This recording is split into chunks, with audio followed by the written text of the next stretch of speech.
doing a different kind of video, but it's relatively in the same sort of style as the ones I've been making already. I've given a list of games that I have been playing recently, and I've shown you my final collection, a little bit of it. And I just like making these chill videos, just showing off the shit I like, because not a lot of people are seeing this, and it's probably a good thing. I like it being niche. It's just I'm just kind of uploading these for myself. But yeah, today I want to show you some movie recommendations. I'm a really big movie guy. I love movies. I've seen like a lot of them, and I'm always sort of on the hunt for new movies to watch. I'm always sort of looking for recommendations that I haven't seen before. And when I find a movie that finally clicks with me, it sort of sticks around in my head a lot. It's I love when I just find a new movie and I'm like, man, I wish I would have found this sooner. But the downside to that is, as soon as you finish it, you wish that you had more movies like it to watch, because it leaves sort of a void in you. So yeah, I've been pretty depressed recently, and I've been watching a lot of movies. So we're gonna see. I'm gonna show you I'm just gonna pick out 5, like I did for the finals, and I just sort of put this in a slideshow to show you here on video. So yeah, let me pause this and then get over to my slideshow and show you the first one we got. All right, for the first movie we have here, this is a film called Yi Yi, Y-I-Y-I, Yi. Directed by Edward Yang, as you can see right here on this picture in our Vaporwave slideshow. So this movie is, I think, probably my second favorite. My favorite is later on in the slideshow, but this movie is extremely powerful. Not because it's like the saddest thing in the world or anything. It's nothing like that. It's just a very human movie. This movie is kind of like it's a life movie. It's not really just like one cohesive story. It's like the story of multiple people just living their life and what happens in it. And there's not really any movies quite like Yi. It has such a nice like atmosphere. The vibe of it, you can really feel it the entire time. You will feel like you're actually there while you're watching it, which is, that's like an aspect of movies that I think really only the greatest of all time can have. And Yi, I think, is definitely, if you had to ask me what is the best film ever made, I would probably 99% say Yi. And it's just because it is just a masterpiece. It's so good. It's so like reflective, of life. Like when you watch it, I watched this. I'm trying to think, about December. It's March right now, so I watched this about 4 months ago, and this is a movie that I still think about daily. It just had so many different emotions and vibes in it. It's not just a throw on in the background movie, but it's also not like a movie that you need to pay specific attention to every single little story beat and thing that happens to understand it.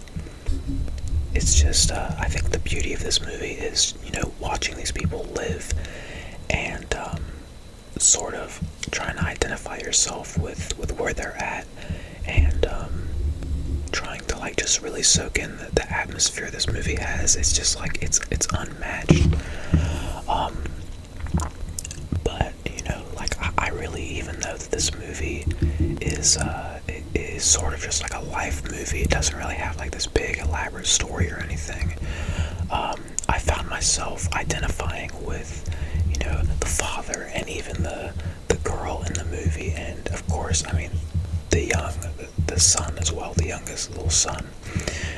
It's like you can identify with this movie at any point in your life, and I think that's what makes it so good.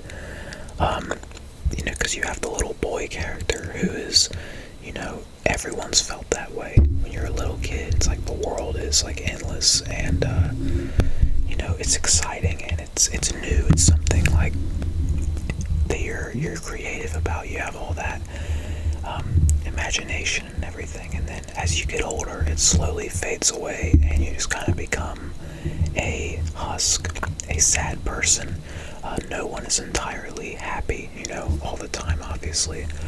But even still, I think that the stuff with the dad later on in this movie is really depressing, and, you know, it has a good message at the end of it. Everything is like, you really feel like they all learned something, but still, I can't help but feel like I identified with the dad and the teenage daughter as well a lot in this movie, because the teenage daughter is going through basically her first like experience with love and like, you know, connections with people, and you know, like navigating friendships and stuff. And again, I feel like that's something, I mean, everybody can relate to that because we've all lived before, and I thought that was great. I thought that, you know, all those scenes were really well done. And then, you know, you have the father, who, the father's drama is sort of a combination of family drama, you know, personal family drama and life, and also a combination of, you know, work and his ex, you know, someone that an ex-girlfriend of his that he meets while on a trip. And you know, obviously it's the most complex third of the movie, all of the dad's scenes in it, because, you know, the dad is an adult. Adults have a lot more going on, and again, like, I can't really state enough, this movie just really like reflects life, but in a very beautiful way. It doesn't really feel like it's like a super like miserable depiction of life or anything. It's definitely like somewhat romanticized, but it's also just very real. And the dad's sections in particular really just they stuck with me a lot. You know, they still do. You know, the workplace drama with the Japanese game developer that he slowly like tries to become friends with, despite the circumstances of the company he works at. All those scenes were beautiful, and the personal drama with his brother, and you know, the marriage his brothers, and I thought, you know, again, realistic, and all of those scenes were just amazing too.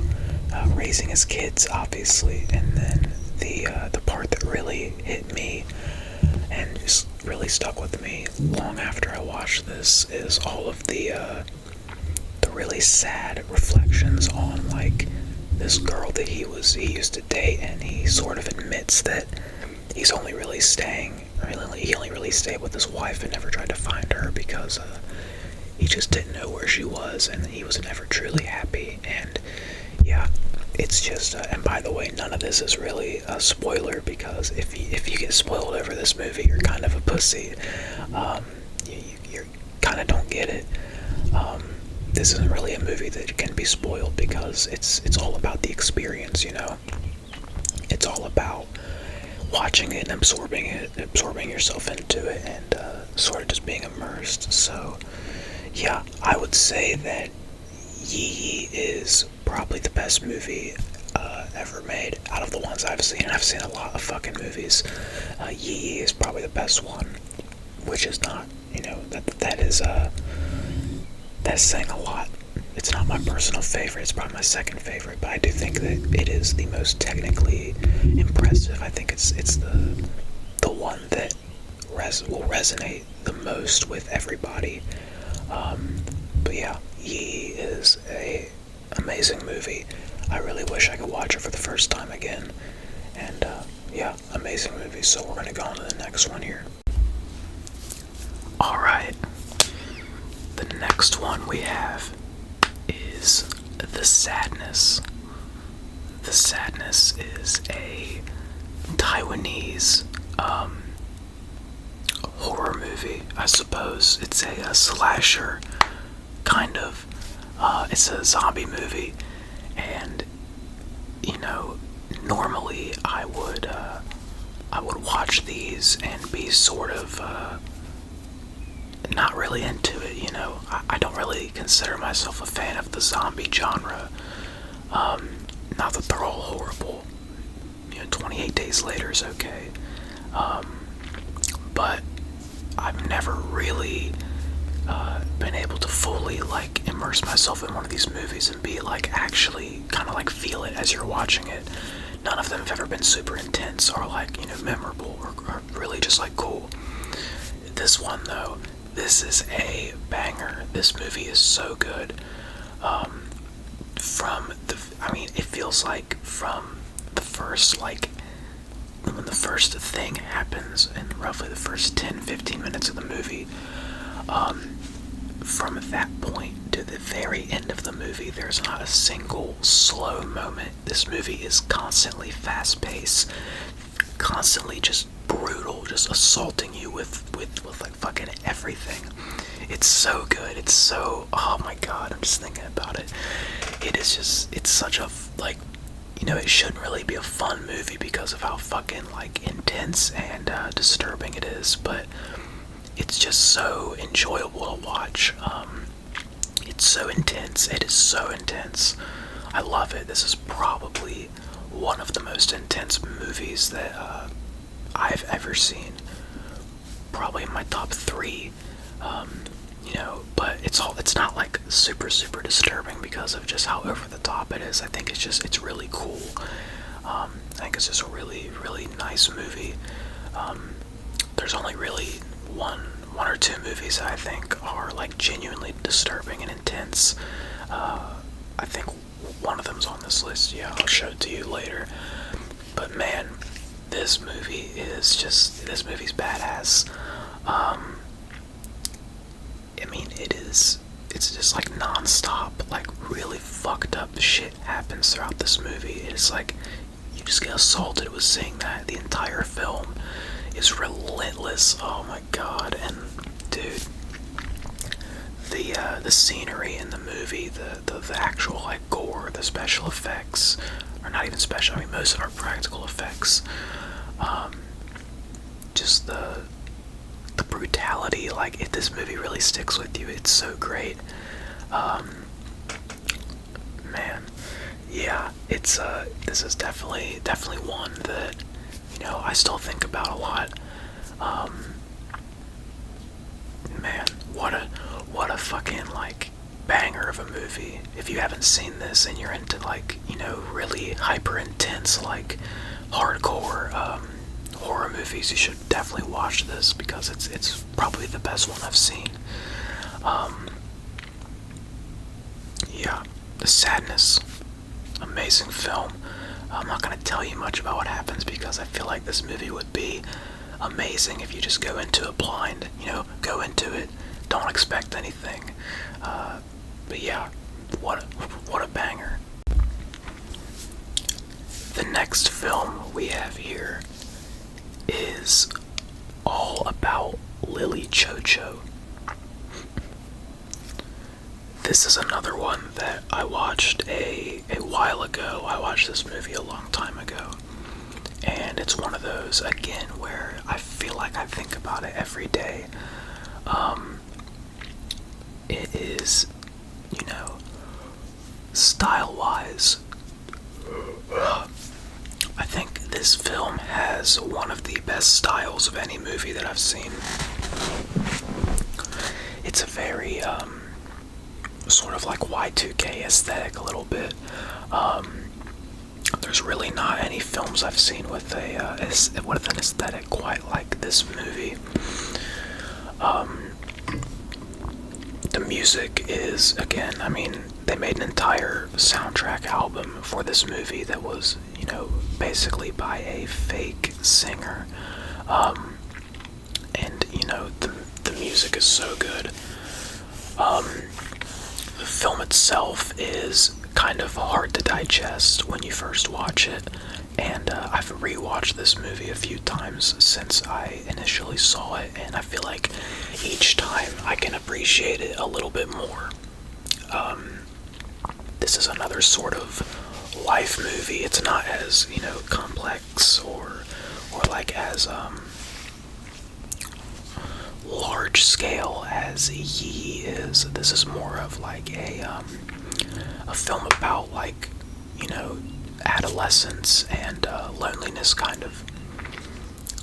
You can kind of interpret it a few different ways, but it's definitely about adolescence and just how brutal, growing up and all that shit can be. And again, the bread and butter of this movie is the style and the music and the vibe. The story is, intriguing after you've already seen it, because if it's your first time watching, it's kind of hard to keep up with it all, and it's not entirely, like, 100% cohesive, the entire movie. But when you first watch it, I think it's very easy to just appreciate the artistry, how this movie makes you feel. It's like one of those where if you don't really, like, entirely understand the story the first time, it's okay. Just don't try to pay attention too much to the story on your first time, and just kind of watch the movie as it unfolds. Listen to the music and read what the people are saying, because there's a lot of really good quotes in this movie. Absorb the vibe and the atmosphere of this movie, because it's unlike anything that you will see. It is an extremely powerful movie, but again, you might not get that impression your first time watching it.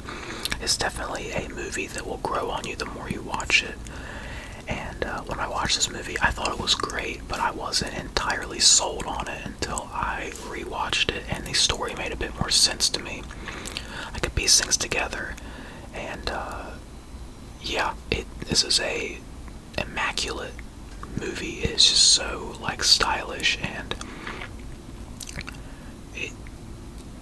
it feels like you go through something when you watch this, like the people in it do.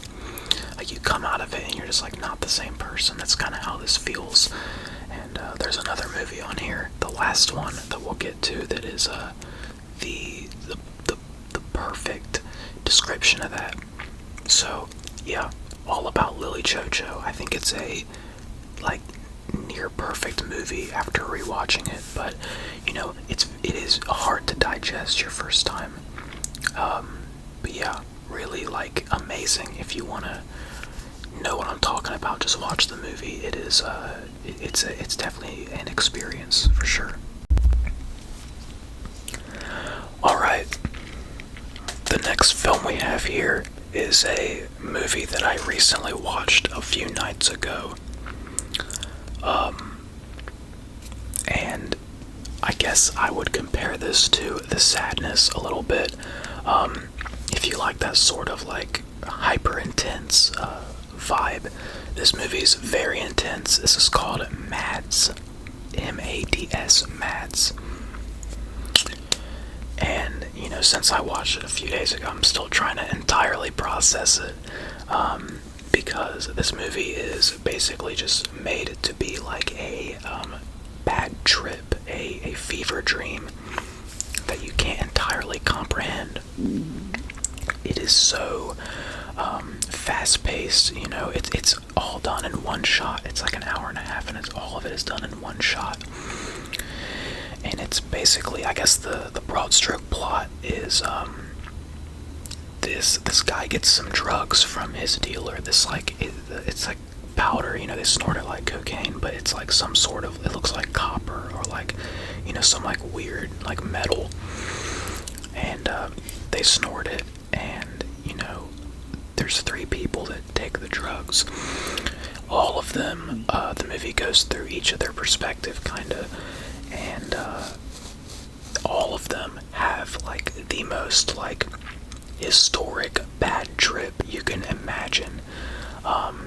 It's somewhat of like a zombie. They're not really zombies though, but these drugs that they take, again, it's like it's so vague with what it actually is, and I really like, I appreciate that. It leaves you to your imagination to kind of decide what is really happening with them. Was it all a bad trip? Like, was it all hallucination? Were these drugs giving them like this zombie type virus? Like, you're never told the answer, and I think that makes the movie way more interesting.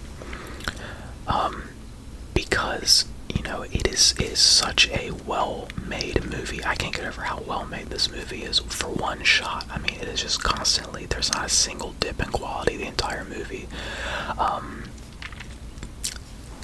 I also love how it takes place over the course of one night, and it's like, you see it, the movie starts like with the sun still out, and then slowly sun goes down.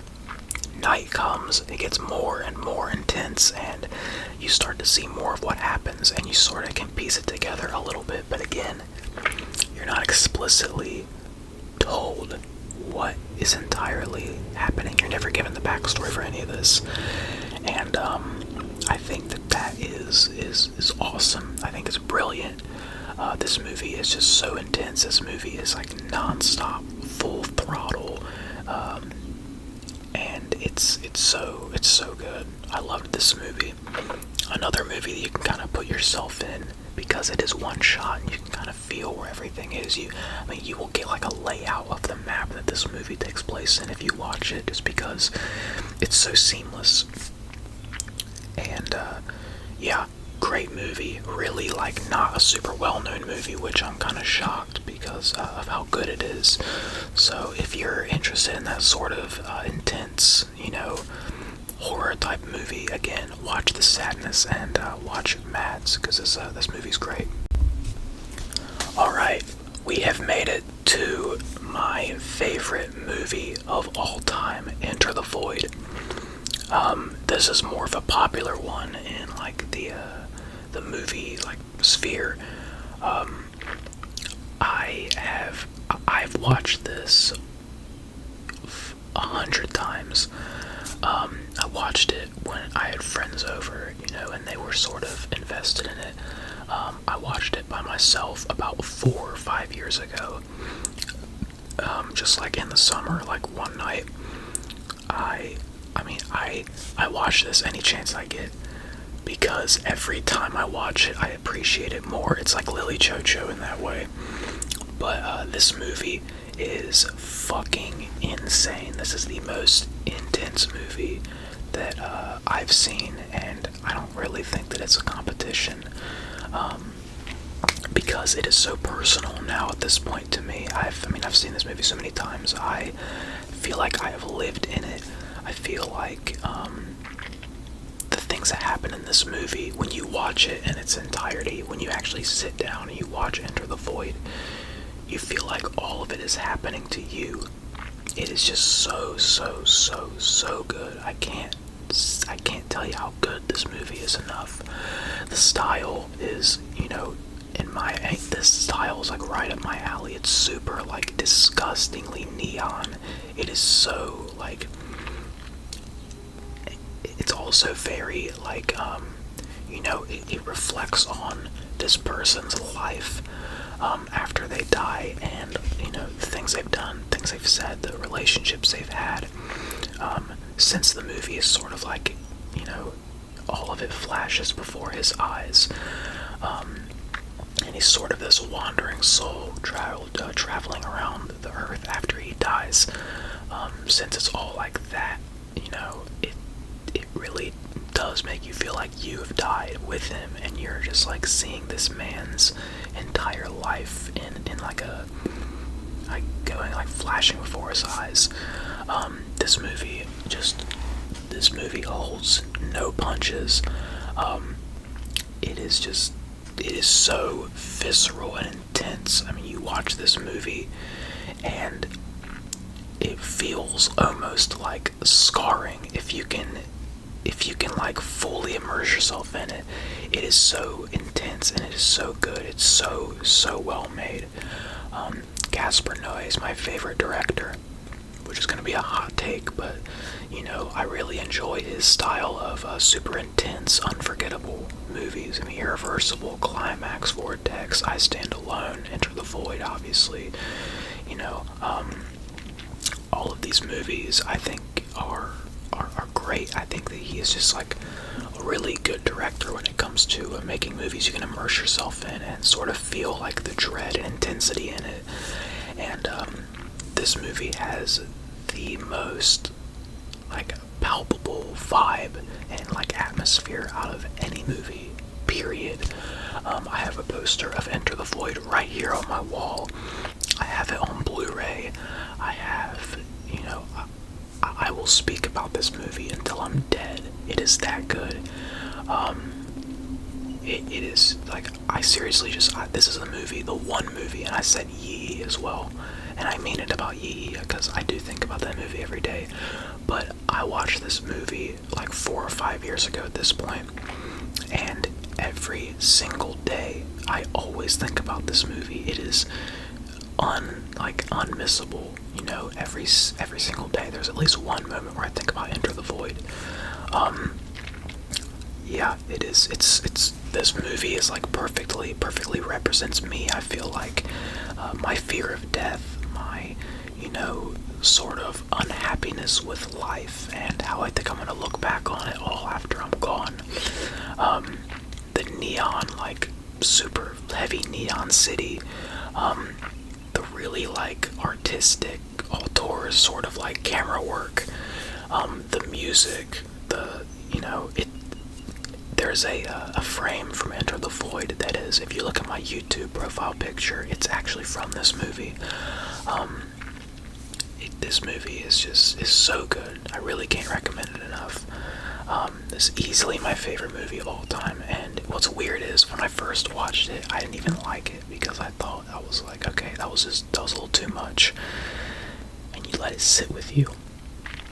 And I realized long after that I had to rewatch it, and rewatched it. I mean, the rest is history. So yeah, it's gonna be about it, boys. Thank you for watching my movie recommendations ASMR. I want to make more like this. I'm probably gonna make another movie recommendations, do like another 5 eventually. This is just sort of part 1. So yeah, but thank you guys for watching. If you watched to the end, I hope you're asleep by now, or you talked about it in the comments. I hope that you enjoyed it. So yeah, I'll see you on the next one. Take care.